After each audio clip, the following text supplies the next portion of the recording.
नमस्कार मित्रांनो, आपण पाहत आहात एज्युकेशन एक्सप्रेस बीड हे शैक्षणिक यूट्यूब चॅनल। मित्रांनो, आज आपण भेटणार आहोत बीडच्या मातीमध्ये जन्मलेले असे एक व्यक्तिमत्व जे की खरेखुरे गुणवंत, कीर्तिवंत आणि खऱ्या अर्थाने प्रेरणा देणारे एक व्यक्तिमत्व आहे, जे की आपल्या आई वडिलांच्या त्यागाची आणि कष्टाची जाणीव ठेवून 2019 मध्ये झालेल्या UPSC परीक्षेमध्ये ऑल इंडिया लेवलवरती 524वी रँक मिळवून अत्यंत नेत्रदीपक अशा प्रकारचे यश मिळवून भारतीय पोलीस सेवेमध्ये धमाकेदार अशा प्रकारची एंट्री केलेली आहे। मित्रांनो, सरांच्या या यशामुळे केवळ बीड शहराच्याच नव्हे तर संपूर्ण जिल्ह्याच्या सिरपेचामध्ये एक मानाचा तुरा रोवण्यात आलेला आहे आणि त्यासोबत आपल्या जिल्ह्याची जी ओळख होती, एक ऊसतोड कामगारांचा जिल्हा म्हणून ती ओळख पुसायला सुरुवात झालेली आहे। मित्रांनो, आपल्या सर्वांना माहीतच आहे की आपल्या देशातील सर्वोच्च काठिण्य पातळी असणारी परीक्षा म्हणजे UPSC परीक्षा होय। या परीक्षेच्या माध्यमातून देशातील टॉप मोस्ट अधिकारी निवडले जातात आणि हे निवडलेले अधिकारीच पुढे आपल्या देशाची भावी दिशा आणि दशा ठरवत असतात, त्यासोबत कायदा आणि सुव्यवस्थाही सांभाळत असतात। म्हणूनच या परीक्षेला एक अनन्यसाधारण अशा प्रकारचं महत्त्व आहे आणि प्रतिष्ठेचं वलय देखील आहे। म्हणूनच आपल्या देशातील लाखो तरुण तरुणींचं एक स्वप्न असतं की आपणही ही परीक्षा द्यावी आणि भारतीय टॉपमोस्ट अधिकाऱ्यांच्या रांगेमध्ये सामील व्हावं। परंतु मित्रांनो, तितकंसं हे सोपं नसतं। त्यासाठी जबरदस्त हार्डवर्क, पर्सिवरन्स, त्यासोबत strong will power, positive thinking, determination, dedication आणि डिसिप्लिन आणि सगळ्यात महत्त्वाचं म्हणजे सॅक्रिफाईस या गुणांची आवश्यकता असते। तर अशा या सर्व गुणांचा मिलाप ज्यांच्यामध्ये झालेला आहे असे डॉक्टर प्रसन्ना लोध सर आज आपल्यासोबत आहेत।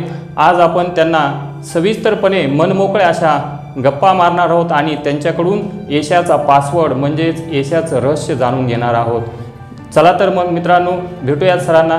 नमस्कार सर। नमस्कार।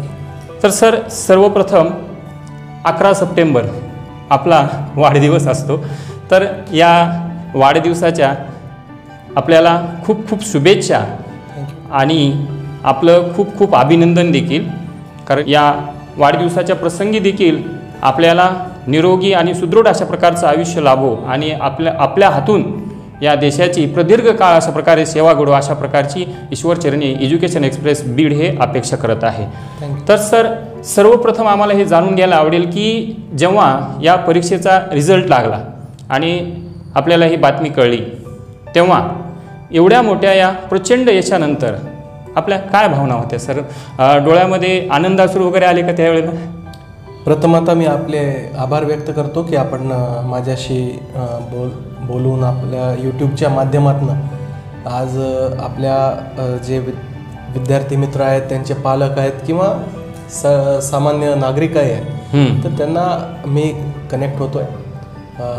11 सप्टेंबरला वाढदिवस असतो। अनेक वर्षानंतर आज एका वेगळ्या यावर्षी आनंदाने उत्साहाने आम्ही साजरा केला तो, कारण गेली 4 वर्ष UPSCच्या संघर्षात आहे। तिसऱ्या प्रयत्नात मला हे यश आलं। तर 10.5 लाख विद्यार्थ्यांमधनं आपल्याला पहिल्या 500 मध्ये यायचं आहे आणि super class 1 IAS, IPS, Indian foreign service, Indian revenue service हे 4 माझे टार्गेट होते, ते मी हासिल केले। तर नक्कीच आनंदाश्रू होते, फार उत्साहाने आणि हे फार आनंदाने माझ्या कुटुंबियांचं आणि मित्र परिवारांचं मन भरून आलं आणि जे पाहिजे होतं ते मिळत आहे आणि मिळालं तर नक्कीच हे योग होता आणि मेहनतीचं फळ होतं। आईवडिलांचे आशीर्वाद होते, शुभचिंतकांचे आशीर्वाद होते। निश्चितच सर, मग आम्हाला हे जाणून घ्यायला आवडेल की आपलं जे ध्येय होतं ते साध्य झालं होतं, तर हे ध्येय साध्य झाल्याची जी जबाबदारी असते ध्येयाची, ही जबाबदारीतून कुठंतरी मुक्तता मिळाल्यामुळे थोडंसं हलकं वाटतंय का आता? मला थोडं ह्याच्यापेक्षा उलटं वाटतंय की आता जिम्मेदारी अजून वाढली। ते म्हणतात ना की with great power comes great responsibility. तुमच्याकडे पद आणि पोझिशन ज्यावेळेस येतं तर तुमच्यावर येते ती जिम्मेदारी तेवढीच मोठी तेवढ्याच मोठ्या स्वरूपाची आणि आता लोक आपल्याकडनं अपेक्षा करणार आहेत. बरोबर, साहजिकच. आज तुम्ही भारताच्या सगळ्यात कोविटेड सर्व्हिसेस ज्या आहेत, ज्याला आपण सुपर क्लास 1 सर्व्हिसेस म्हणतो, त्याचे तुम्ही भाग आहात आणि तिथे तुमच्याकडं येणारे गरजू, तुमच्याकडं येणारे लोक हे कुठेच काम होत नाही आहे म्हणून हे शेवटचं दार आहे जिथं आम्हाला आता आमच्या मागणीला दाद मिळू शकते. आता हे शेवटचं दार आहे जे आम्हाला खटखट वाजवायचं आहे. तर ते that's the last option for those people. तर त्यांना सामावून घेऊन कायद्याच्या चौकटीमध्ये त्यांना कसं न्याय देता येईल, त्यांची प्रॉब्लेम कशी सॉल्व्ह करता येईल, तर ही एक खूप मोठी जिम्मेदारी आहे. साहजिकच आहे सर. तर सर आता आम्हाला थोडंसं आपल्या कौटुंबिक पार्श्वभूमीविषयी थोडंसं जाणून घ्यायला आवडेल सर. माझं शालेय शिक्षण न्यू अपॉस्टॉलिक इंग्लिश हायस्कूलमधनं झालं. बलभीम महाविद्यालयातनं माझी 11वी-12वी झाली. माझे मोठी सिस्टर, मी आणि माझा छोटा भाऊ आम्ही तिन्ही गव्हर्मेंट मेडिकल कॉलेजमधनं MBBS आहोत. माझ्या सिस्टरचं आता MS गायनेकॉलॉजीचं आता शेवटचं वर्ष आहे. परीक्षा कोविडमुळे पुढे झाली आहे. माझी पत्नी डॉक्टर अनुराधा ही MBBS ग्रँट मेडिकल कॉलेज माझ्याच कॉलेजमधनं मुंबईमधनं झालेली आहे आणि ती पण आता MD स्किनसाठी तयारी करते आहे नीट PGची. तसं आमचं कुटुंब शेतकरी कुटुंब आणि माझ्या आई, माझे वडील हे दोन्हीही स्टेनोटायपिस्ट होते. वडील रिटायर झाले. आई जिल्हा परिषदमध्ये कार्यरत आहे. डायबिटीज आहे 35 वर्षापासून. तिला 4 वेळेस इन्सुलिन आहे. तर आमच्या घरामध्ये आमची जी व्यक्ती आहे, माझी आई आणि माझे वडील, ज्यांचा हा निर्धार होता की आपण जरी वर्ग 3 असलो तरी आपले मुलं क्लास 1 सुपर क्लास 1 करवायचे. पैसे आपल्याकडे नाही, ओळख आपल्याकडे नाही, कोणतंही पाठबळ आपल्याकडे नाही. आपल्याकडे आहे ते फक्त स्वप्न आहे आणि ते स्वप्न पूर्ण करण्यासाठी तर ह्या शिक्षणातून आपल्या आयुष्याची क्रांती घडवायची, समाजसेवा करायची, राष्ट्रनिर्मिती आणि राष्ट्रसेवा करायची. हे माझ्या आईवडिलांनी आमच्या तिन्ही मुलांवर संस्कार केले आणि त्याचंच आम्ही विडा उचलून आम्ही वेगवेगळ्या टप्प्यामध्ये स्पर्धा परीक्षा पास करत अतिप्रतिष्ठित असे उच्च शिक्षण घेतली आणि आज सिव्हिल सर्व्हिसेसचं एक द्वार मी उघडलं आहे. निश्चितच सर. म्हणजे आपण आपल्या आईवडिलांच्या कष्टाचं चीज केलेलं आहे, त्यांचं स्वप्न साकार केलेलं आहे. आणि सर मी असं ऐकलं होतं की आपल्या आईवडिलांना जर सर्वोच्च आनंद कधी होत असेल तर ज्या वेळेला त्यांचे स्वप्न जे आपल्या मुलात पाहिलेले असतात त्यांनी ते स्वप्न जेव्हा पूर्ण होतात त्यावेळेला आईवडिलांना होणारा जो आनंद असतो तो आनंद शब्दात न सांगणारा आणि गगनात न मावणारा असतो आणि तो आनंद आपण आज आपल्या आईवडिलांना दिलेला आहे. सर आम्हाला हेही जाणून घ्यायला आवडेल की आपल्याला यश खूप प्रचंड मिळालेलं आहे. निश्चितच बीडकरांसाठी, जिल्हावासियांसाठी अभिमानास्पद बाब आहे. तर सर आपल्याला अपेक्षित होतं का हे एवढं मोठं यश मिळेल म्हणून? तुम्हाला जर सत्य परिस्थिती सांगितली गेली तर UPSC मध्ये जर कोणत्याही तुम्ही एका सिरियस कॅन्डिडेटला जर विचारलं की तुला काय वाटतंय, तुला पोस्ट मिळणार आहे का नाही, तर याची ऑल इंडिया रँक 1 येणारा पण मुलगा ह्याची गॅरंटी देऊ शकत नाही. निश्चित. कारण 3 टप्प्यातली ही परीक्षा आहे. असं म्हणलं जातं की ही आशिया खंडातली नाही तर जगातली सगळ्यात टफ एक्झामिनेशन आहे, toughest examination in the world आहे. त्याच्यानंतर फ्रान्स आणि चायनाच्या सिव्हिल सर्व्हिसेसचे एक्झामिनेशन येतात. कारण हे 3 टप्प्यात आहे. लाखो विद्यार्थी बसतात. प्रिलिमिनरी एक्झामिनेशनमधून फक्त लाखो विद्यार्थ्यातनं मला वाटतं की जवळपास 8 ते 9 लाख विद्यार्थी होते. त्यातनं 11,200 विद्यार्थी मुख्य परीक्षेत आले. त्या 11,200 पैकी फक्त 2304 मुलांना इंटरव्ह्यूचा कॉल आला आणि त्या 2304 मुलांपैकी फक्त 830 मुलं हे यादीत आलेत. म्हणजे 3 इंटरव्ह्यूच्या कॅन्डिडेटपैकी 2 रिजेक्ट झाले, 1 सिलेक्ट झाला. ह्या 830 पैकी पहिले 300 मुलं IAS, IPS, IFS, IRS होणार आहेत. तर ही जे एलिमेंट ऑफ कॉम्पिटिशन आहे ते इतकं जास्त आहे की तुमची प्रोबॅबिलिटी ऑफ सक्सेस जर कॅल्क्युलेटरवर काढली तर 0.007% पण चान्स नाही तुमचा की हे सक्सेसफुली क्रॅक करावं. 130 कोटी लोकसंख्येच्या देशामध्ये दरवर्षी फक्त 500च ऑफिसर तयार होत आहेत.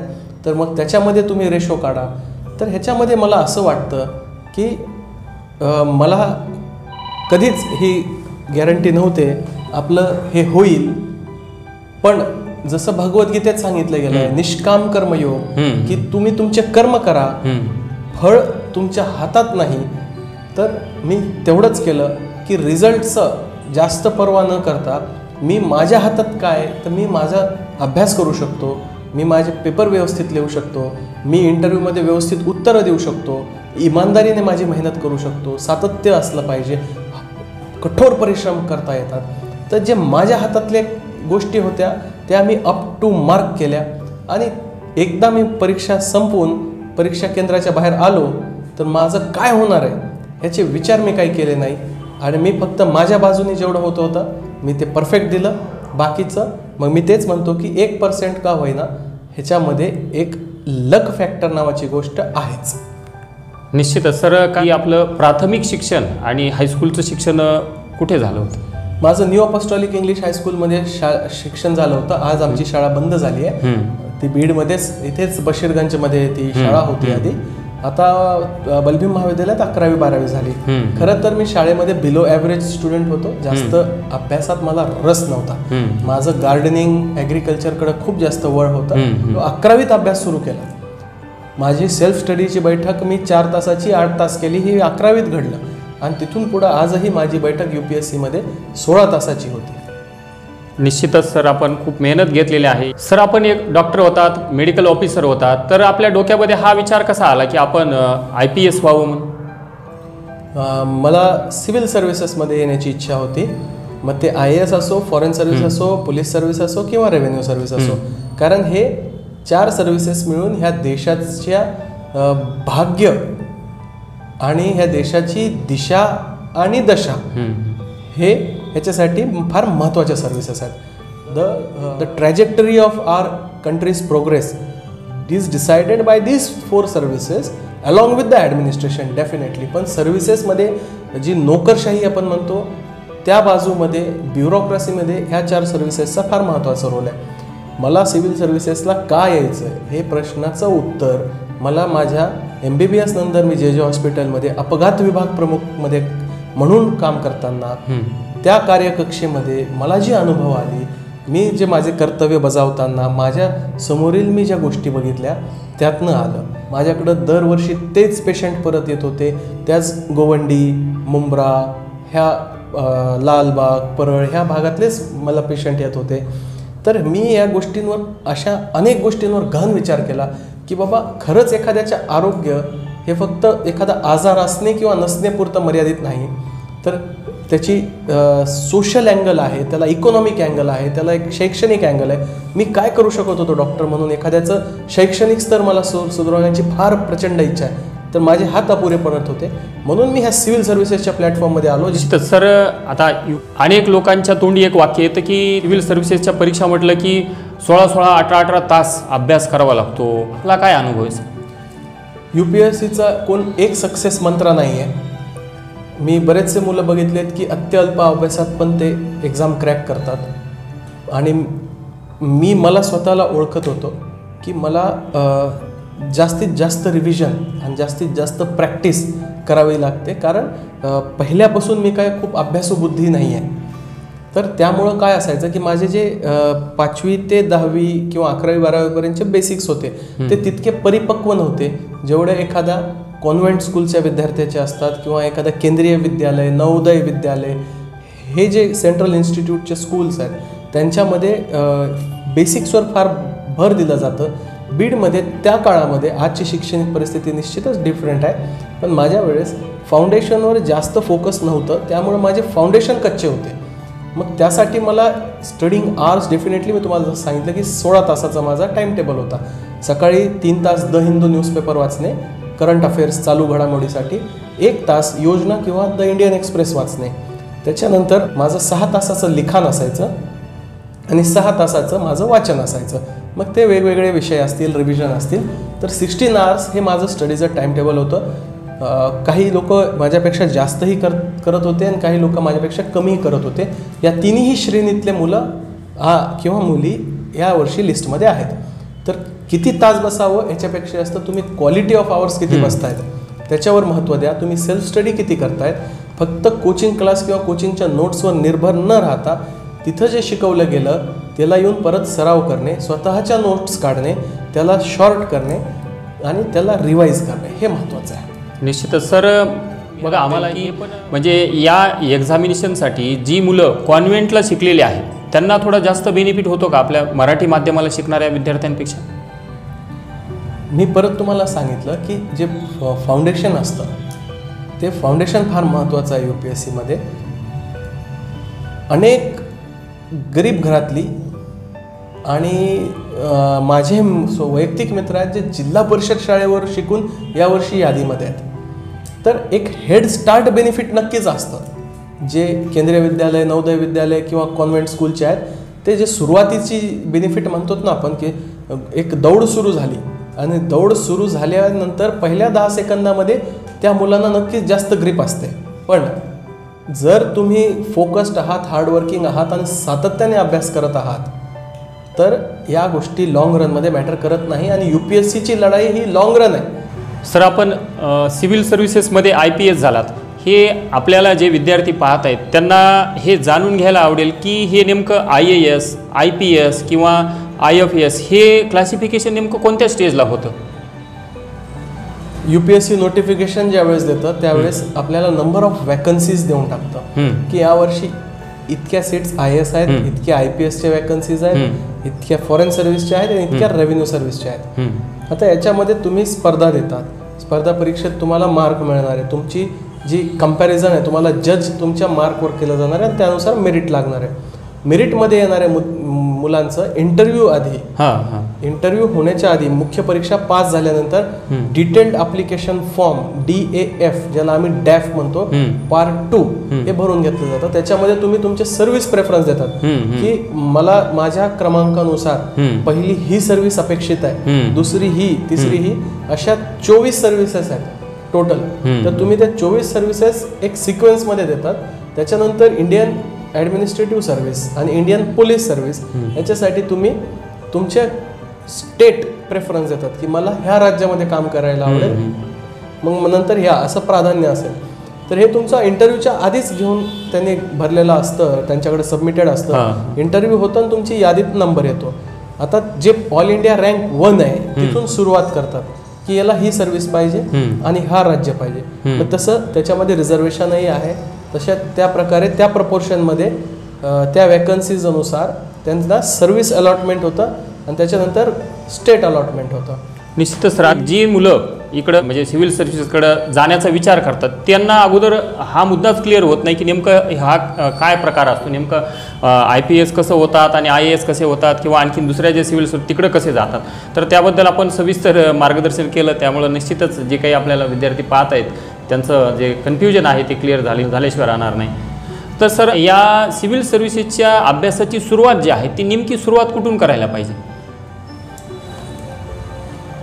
तुमच्या सगळ्यात परीक्षेमध्ये सगळ्या गोष्टीच महत्त्वाच्या आहेत, पण काही जास्त महत्त्वाच्या अशा आहेत की तुम्ही किमान 8वी 9वी 10वी 11वी 12वीच्या NCERTs वाचल्या पाहिजेत, ज्याच्यामध्ये आपल्याला Indian polity, history, geography, economy, तुमचं आर्ट अँड कल्चर, तुमचं इन्व्हायरमेंट, तुमचं सायन्स टेक्नॉलॉजी या बेसिक गोष्टी तुमच्या पक्क्या होतील.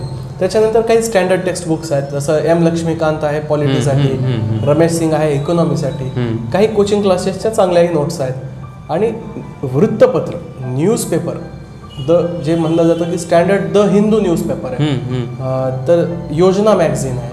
मग मोबाईलवर मी माझ्या PIB चा ॲप होता, प्रसार भारतीचा ॲप होता, बाकी काही प्रायव्हेट कोचिंग क्लासचे ॲप्स होते जे आपल्याला free of cost current affairs जे चालू घडामोडी आहे, जे UPSCच्या 50% वेटेज असतं परीक्षेमध्ये, 100 पैकी 50 मार्काचं कुठं ना कुठं करंट अफेअर्समुळं तो तुमच्यासमोर प्रश्न आलेला आहे.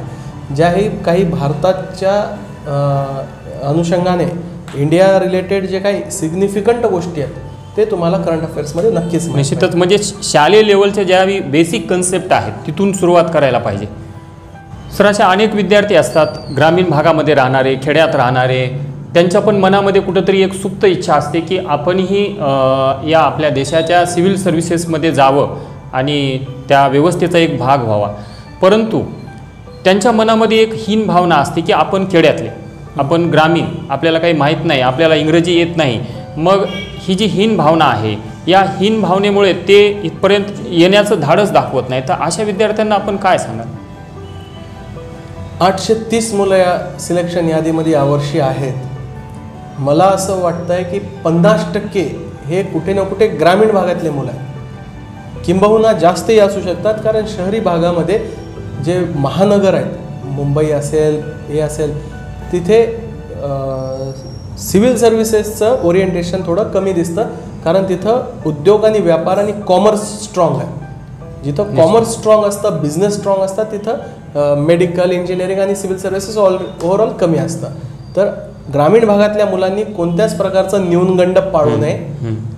तुमचं बॅकग्राऊंड UPSCला काहीच मॅटर करत नाही की तुमचं बॅकग्राऊंड काय आहे, तुमचं रिलिजन काय आहे, तुमचं कास्ट काय आहे, तुमचं राज्य कोणतं आहे, तुमची मातृभाषा कोणती आहे, तुम्ही पुरुष आहात, स्त्री आहात, किंवा तुम्ही कोणत्या स्किन कलरचे आहात, ह्या काहीही गोष्टी मॅटर करत नाहीत. ह्या सगळ्या गोष्टी UPSCच्या गेटच्या बाहेर आहेत. आत फक्त मेरिट आहे, टॅलेंट आहे, हार्डवर्क आहे, कन्सिस्टन्सी आहे, फोकस आहे. जेवढेही काही UPSC संदर्भात गोष्टी आहेत की हे फक्त IAS अधिकाऱ्यांचेच मुलं IAS होतात किंवा मोठ्या लोकांचेच मुलं IAS होतात, असं काहीही नाही. UPSCची जी फीस होती 350 रुपये, तेवढीच मी भरलेली आहे, जी ऑनलाईन भरावी लागते. त्याच्यानंतर फक्त माझी मेहनत आणि टॅलेंट होतं. त्याच्या पुढं कोणीही कुठल्याही प्रकारची मला ह्या गोष्टीचा 1% ही डाऊट नाही की याच्यामध्ये काही पारदर्शकतेत काही चूक आहे. 100% ट्रान्सपरंट एक्झामिनेशन. म्हणजे गरिबी किंवा आपल्याला आपण ग्रामीण भागातून आलेला आहोत, हा जो बॅकग्राऊंड आहे हा अडथळा ठरू शकत नाही सिव्हिल सर्व्हिसेसमध्ये येण्यासाठी. तर सर, या परीक्षेला ॲपियर होण्यासाठी की विषय जे निवडत असतात ते कशा प्रकारे विषय निवडावे ते थोडंसं सविस्तर विवेचन केलं तर बरं राहील सर. फक्त आपल्याकडे एक ऑप्शनल लिहायचं आहे आता. तर ते एक ऑप्शनल जे ऐच्छिक विषय आहे. तर भारतामध्ये मला वाटतं जवळपास जेवढेही ग्रॅज्युएशन असतील तर सगळे प्रमुख ग्रॅज्युएशन तुम्हाला घेता येतात. माझं ऑप्शनल अँथ्रोपॉलॉजी होतं. मेडिकल सायन्सही ऑप्शनल विषय आहे, जे माझं ग्रॅज्युएशन मेडिकल सायन्समधून असेल, पण मी ते न घेता अँथ्रोपॉलॉजी घेतलं. याची कारणं 2 आहेत की सिलेबस अँथ्रोपॉलॉजीचा कम्पॅरेटिव्हली मला कमी वाटला, प्लस 25% अँथ्रोपॉलॉजी ही मेडिकल सायन्सच आहे आणि उर्वरित 50% भाग हा माझ्या फार जिव्हाळ्याचा विषय आहे की भारतातील आदिम जनजाती, आदिवासी समस्या, land alienation, tribal problems in India, ह्या अशा गोष्टी होत्या. आणि थोडं अजून एक प्रॅक्टिकल निर्णय असा होता की ह्या ऑप्शन हा गुड परफॉर्मिंग ऑप्शन आहे. गेल्या 3-4 वर्षात त्याला चांगले मार्क पडत आहेत, म्हणूनही ते मी घेतलं होतं. म्हणजे निश्चित आपल्याला आवडीचे विषय निवडले तरी आपण ही एक्झाम क्रॅक करू शकतो. सर, आपलं जे यश आहे या परीक्षेतलं, या यशाचं श्रेय आपण कोणाला द्या? मला ज्यांनी जन्म दिला, माझे आईवडील, माझे मित्रपरिवार, माझे भाऊ बहीण, माझी पत्नी, माझे सगळे गुरुजन, मला आमच्या शाळेपासनं ग्रँट वैद्यकीय महाविद्यालयापर्यंत मला भेटलेले प्रत्येक शिक्षक, स्टाफ, इव्हन सफाई कर्मचारी, ज्यांनी आमची शाळा स्वच्छ ठेवली, कॉलेज स्वच्छ ठेवले, आम्ही जिथं बसून ज्ञानार्जन करणार आहेत ती जागा स्वच्छ ठेवली आणि त्याला विद्येचं मंदिर तयार केलं, अशा त्या सफाई कर्मचारी पण त्याच्यामध्ये सहभागी आहेत. व या सगळ्या लोकांना ह्या माझ्या यशामध्ये मी भागीदार समजतो. निश्चितच सर, आपल्या मनाचा मोठेपणा आहे की आपण या सफाई कामगारांना सुद्धा आपल्या यशाचं श्रेय देतात. खरोखरच आपल्या मनाचा हा मोठेपणाच आहे. सर, काही विद्यार्थी प्री एक्झामला पास होतात, परंतु मेन्समध्ये अडखळणाऱ्यांचं प्रमाण खूप जास्त आहे. तर हे असं का होतं? याचे 3 कारणं आहेत जे मी विश्लेषण केलं आहे. की बरेच असे मुलं आहेत की ते चलता चलता प्री काढत आहेत आणि मेन्स त्यांची निघत नाही. की 4-4 मेन्स लिहिल्यानंतरही त्यांना इंटरव्ह्यूचा कॉल नाही आहे. किंवा असंही काही उदाहरणं होते की अरे त्यांनी 4 मेन्स लिहिल्यात आणि 2 वेळेस इंटरव्ह्यूला होता, त्याचं यादीत नाव नाही. ह्या मुलांचं ऑप्शन जे असतो, ऑप्शनल विषय 500 मार्काचा, तो कच्चा असतो की त्यांना इतके मार्क तर मिळतात की इंटरव्ह्यू कॉल येईल, पण ते फायनल यादीसाठी ते योग्य मार्क नसतात. एक ऑप्शनल विषयाची स्ट्रॅटेजी त्यांनी चेंज करावी. कारण तुम्हाला सांगतो, जनरल स्टडीज 1, 2, 3, 4मध्ये तुम्हाला, मला आणि उर्वरित 11,000 विद्यार्थ्यांना जवळपास सेम मार्क असतात. जे क्वालिटी कॉन्टेंट लिहित आहेत 110 पडतील तुम्हाला, मला 105 पडतील. GS2ला मला 110 पडतील, तुम्हाला 105 पडतील. जवळपास मागं पुढं आपण सेम आहोत. पण ऑप्शनल सब्जेक्ट असा आहे की तुम्हाला, मला 250 पडू शकतात तर तुम्हाला 350 पडू शकतात. फरक कितीचा आला? 100 मार्काचा. एसे असा विषय आहे की मला 100 पडू शकतात, तुम्हाला 140 पडू शकतात. 40 मार्काची रेंज आहे. तर ऑप्शनमध्ये 100 मार्काची रेंज ठेवली आणि एसेमध्ये 40ची ठेवली तर 150 मार्क तुम्ही माझ्या पुढं आहात, म्हणजे तुम्ही IAS होणार आहात आणि मी यादीच्या बाहेर जाणार आहे. तर खूप दुर्लक्ष मुलं करतात एसेकडे. एसे निबंध लिहिणं ही एक कला आहे. द वॉटर स्ट्रेस इन इंडियावर जर एसे आला आहे, वॉटर स्ट्रेस म्हणजे फक्त दुष्काळच असतो का? अहो, जिथं पूरजन्य परिस्थिती आहे, बिहार आहे, तुम्ही ब्रह्मपुत्रेचा खोरा आहे, आसाम आहे, काझीरंगा आहे, जिथं पाणीच पाणी आहे, ते पण तर वॉटर स्ट्रेस आहे. म्हणजे बघा की वॉटर स्ट्रेस हा ओला दुष्काळही असू शकतो ना. हे असं लिहिलं पाहिजे. विषय धरून तुम्ही जर एसे लिहिला तर 100% तुम्हाला मार्क पडतात. निश्चितच, म्हणजे विषयाची जी बेसिक कन्सेप्ट आहे ती समजून घेणं आवश्यक आहे. सर, शहरी भागातले सुद्धा अनेक असे विद्यार्थी असतात ज्यांना की अशा प्रकारे सिव्हिल सर्व्हिसेसमध्ये दाखल व्हायचं असतं. ते एक दिल्ली किंवा पुणे या ठिकाणी जातात, प्रयत्न करतात आणि पहिल्याच प्रयत्नामध्ये जर अपयश आलं तर ते खूप फ्रस्ट्रेटेड होतात आणि लागलीच आपल्या गावाची वाट धरतात. तर अशांना काही आपण मार्गदर्शन कराल का? UPSCमध्ये सक्सेस गॅरंटेड नाही. हे एक सत्य अटळ आहे की ह्या देशामध्ये 1 लाख असे विद्यार्थी आहेत की जे गेल्या अनेक वर्षापासून 3, 4, 5 वर्षापासून मजबूतीने UPSCचा अभ्यास करत आहेत.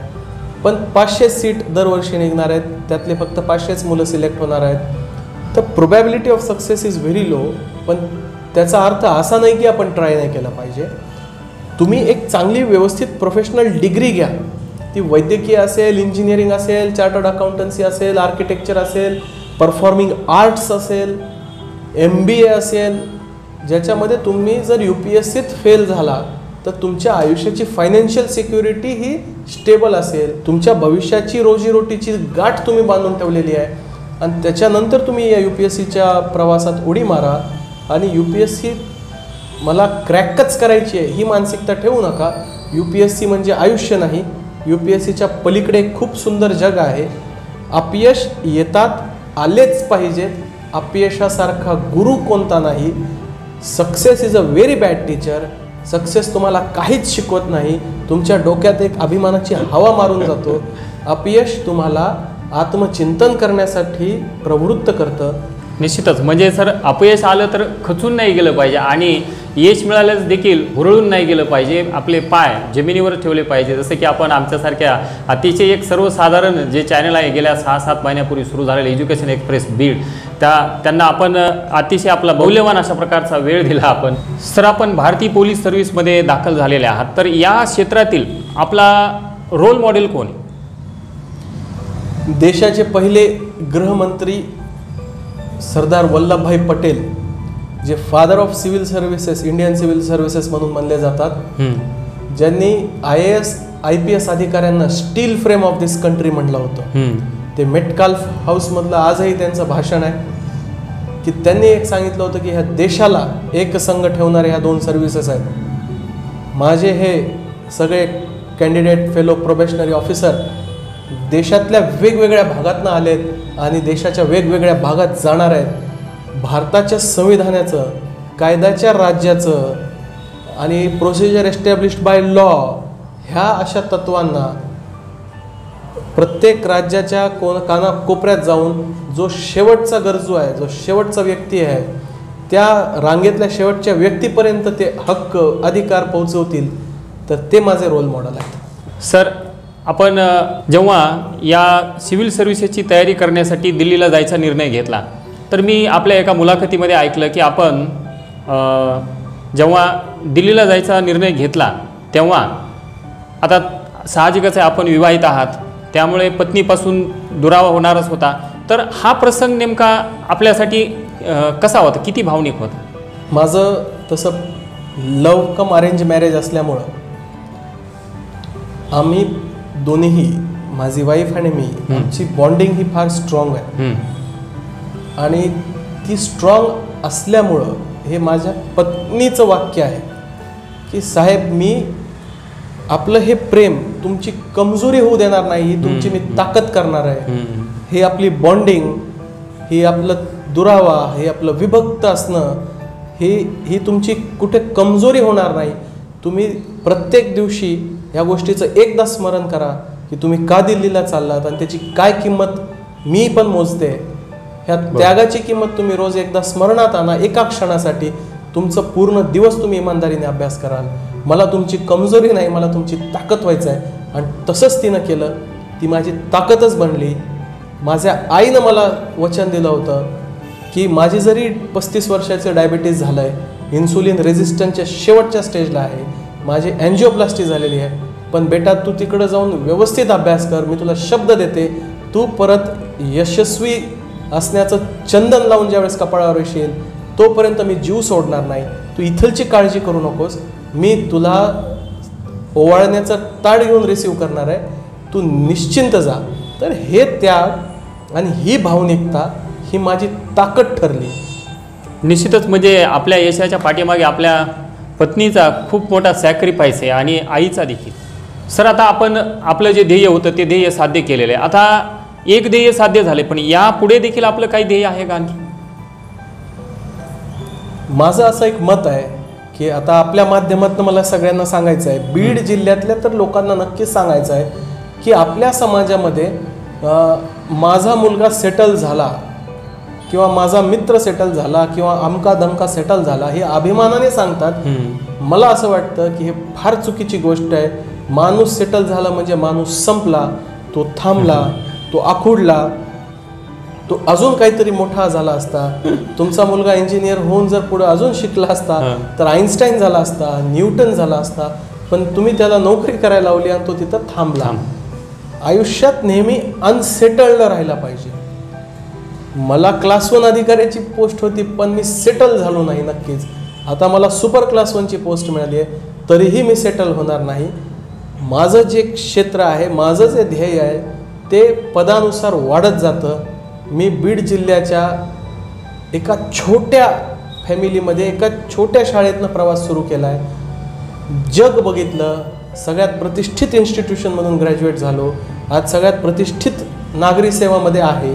याच्या पलीकडचं जग मला अजून तर काही माहीत नाही, पण मला एवढंच माहीत आहे की जिथेही जाणार आहे मी व्हर्टिकली ग्रो राहणार आहे आणि शेवटच्या श्वासापर्यंत एक विद्यार्थी म्हणून राहणार आहे. एक अनसेटल्ड, अनसॅटिस्फाईड विद्यार्थी, ज्याचे कधीच प्रश्नांची आणि उत्तरांची भूक संपणार नाही, असा मी विद्यार्थी राहणार आहे. निश्चितच सर, आपले शब्द ऐकून मला स्टीव्ह जॉब यांचे शब्द आठवले, stay hungry stay foolish. Right sir, सध्या आपण पाहतोय की हा आताचा जो हल्लीचा जमाना आहे हा सोशल मीडियाचा जमाना आहे. अगदी खेड्यापाड्यापर्यंत सोशल मीडिया जाऊन पोहोचलेला आहे. आपलं काय मत आहे या सोशल मीडियाबद्दल? आपण आहात का सोशल मीडियावरती? मी सोशल मीडियाचे सगळे अकाउंट डिलीट केले होते फेब्रुवारी 2017मध्ये. त्याच्या आधी होतो, पण सगळे अकाउंट डिलीट केले कारण मला UPSCचा फोकस्ड अभ्यास करायचा होता.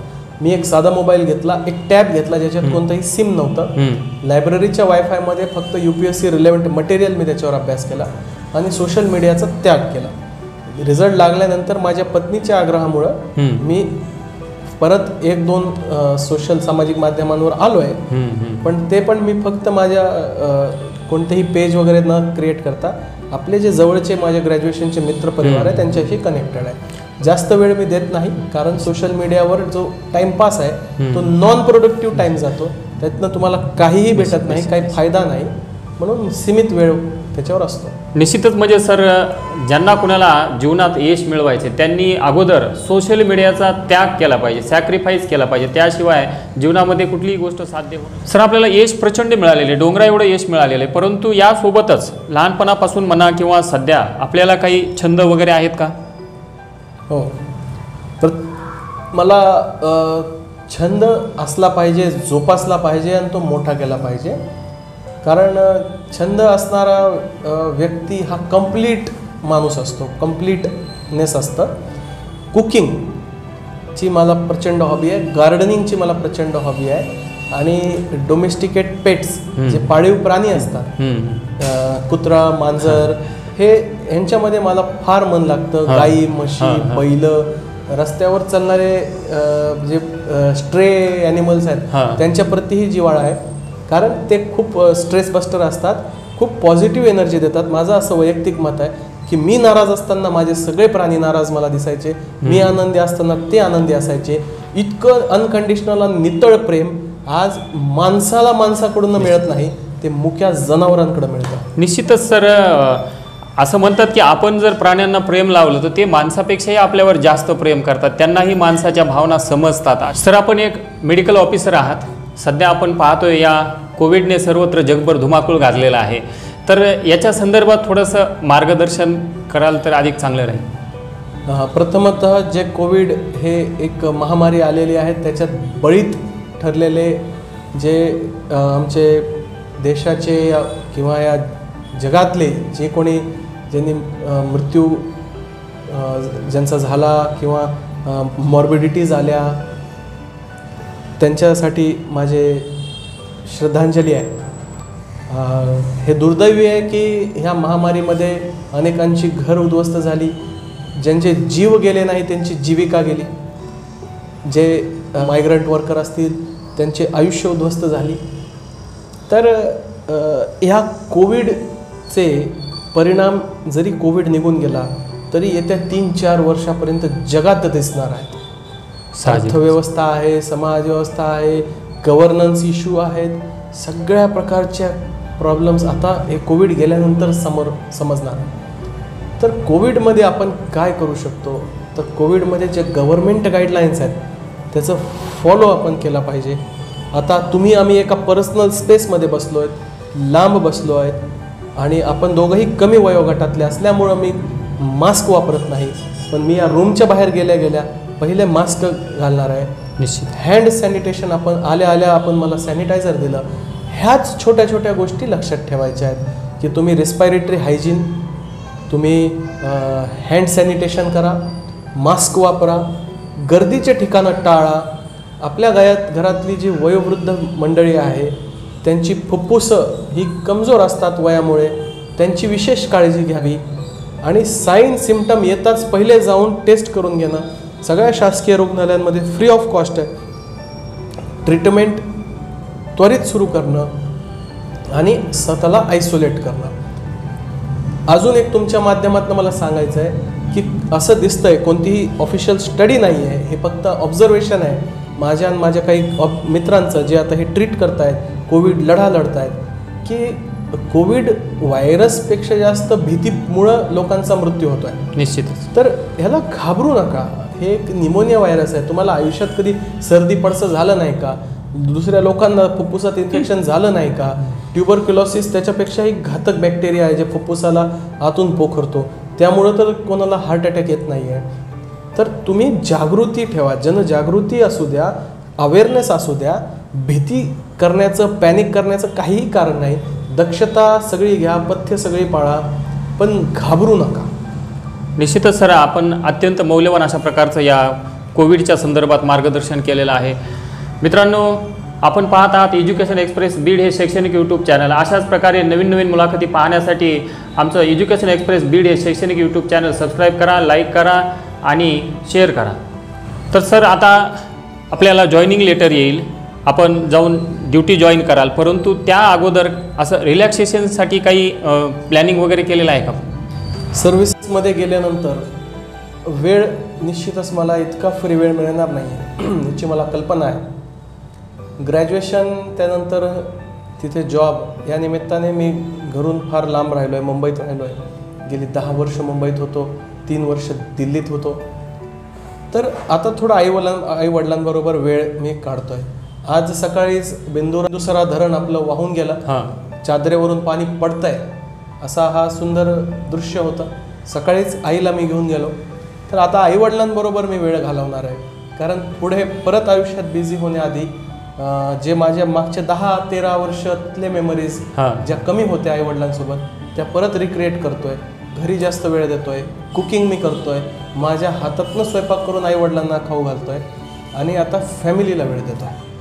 निश्चितच सर, कारण की आता यानंतर आपण ज्या वेळेला सर्व्हिसमध्ये दाखल व्हाल त्यावेळेला आपलं शेड्यूल इतकं बिझी असेल की आपण घरी कुटुंबाला वेळ देणं म्हणजे खूप कठीण होऊन बसेल. तर सर, आता आपण या मुलाखतीच्या एकदम शेवटच्या टप्प्याकडे वळलेलो आहोत आणि या टप्प्याला आपण रॅपिड फायर अशा प्रकारचा टप्पा म्हणत असतो. या टप्प्यामध्ये सर मी तुम्हाला फक्त 3 क्वेश्चन विचारणार आहे आणि या तिन्हीलाही 2-2 ऑप्शन देणार आहे. त्यापैकी सर आपल्याला फक्त एकच ऑप्शन निवडायचा आहे, फक्त एक. तर सर, आपला पहिला प्रश्न आहे की आपल्या या देशाच्या पहिल्या महिला IPS अधिकारी किरण बेदी आणि आपल्या राज्याच्या पहिल्या महिला IPS अधिकारी मीरा बोरवणकर यापैकी आपले आवडते व्यक्तिमत्व? दोन्ही महिला. दोन्ही. निश्चितच सर, आता आपण जसा उल्लेख केला की म्हणालात की मी माझ्या हाताने कुकिंग करतोय, तर आपली फेवरेट डिश कुठली, व्हेज की नॉन व्हेज? व्हेज. ज्वारीची भाकरी, हिरव्या मिरचीचा ठेचा आणि दही. तर सर, असे काही पोलीस अधिकारी महाराष्ट्रामध्ये होऊन गेले ज्यांना एन्काउंटर स्पेशालिस्ट म्हणून आपण ओळखतो. तर अशापैकीच एक आहेत दया नायक आणि दुसरे प्रदीप शर्मा, ज्यांनी की आता नुकतंच रिझाईन करून ते पॉलिटिक्समध्ये पण आले. परंतु या दोघांपैकी जर आपल्याला एकाची निवड करायची झाली तर कुणाची निवड कराल आपण? दोन्ही नाही. दोन्ही नाही. सर, आपण तिन्ही प्रश्नांचे अतिशय समर्पक अशा प्रकारची उत्तरे दिलेली आहेत. साधारणतः आपण या टप्प्यामध्ये 3च प्रश्न विचारत असतो, परंतु एक बोनस प्रश्न म्हणून आपल्यासाठी विचारत आहे. पोलिसांची समाजामध्ये दहशत असायला पाहिजे की भीतियुक्त आदर असायला पाहिजे, यापैकी कोणता? दोन्ही गोष्टी नसायला पाहिजेत. पोलीस शेवटी हे जनतेचे सेवक आहेत. या राष्ट्राचं रक्षण, लॉ अँड ऑर्डर याच्यासाठी ते एक प्रोफेशनल पोलीस फोर्स असली पाहिजे. त्याच्यात कोणतीही जास्त भावनिकतेची त्याच्यामध्ये अँगल नसायला पाहिजे. एक प्रोफेशनल पोलीस फोर्स ज्याच्यात कामात ऑब्जेक्टिव्हिटी आहे, जे समाजामध्ये जे त्रस्त आहेत. आता समाज म्हणलं तर प्रत्येक प्रकारचा व्यक्ती आहे, तर ज्या त्या व्यक्तीला त्या रिक्वायरमेंटप्रमाणे त्यांचं ते मेकॅनिझम पाहिजे की जे त्यांच्याशी ते डील करतील. तर पोलीस प्रशासन एक प्रोफेशनल फोर्स विथ ऑब्जेक्टिव्हिटी, ट्रान्सपरन्सी आणि पोलीस हे कायद्याचं संरक्षण करणारे आहेत. तर स्वतः कायदा न मोडता कायद्याच्या चौकटीत राहून कायद्याचं राज्य कसं आपल्याला दाखवून देता येईल तसं आपण आपल्या कार्याची कक्षा, कार्याचं स्वरूप ठेवलं पाहिजे. निश्चितच सर, या ठिकाणी आपण आपला अत्यंत बहुमूल्य अशा प्रकारचा वेळ आपण एज्युकेशन एक्सप्रेस बीड या शैक्षणिक यूट्यूब चॅनल दिला, त्याबद्दल चॅनल आपलं मनापासून आभारी आहे. आणि आपण एक पोलीस अधिकारी म्हणून आपल्या धाडसी निर्णयाचे धाडसी झलक पाहण्यासाठी आम्ही सर्व बीडकर उतावीळ आहोत. आमच्या खूप साऱ्या शुभेच्छा आहेत आपल्यासोबत आणि आपल्या हातून या देशाची, आपल्या मातृभूमीची सेवा अत्यंत चांगल्या प्रकारे घडो. नमस्कार. धन्यवाद.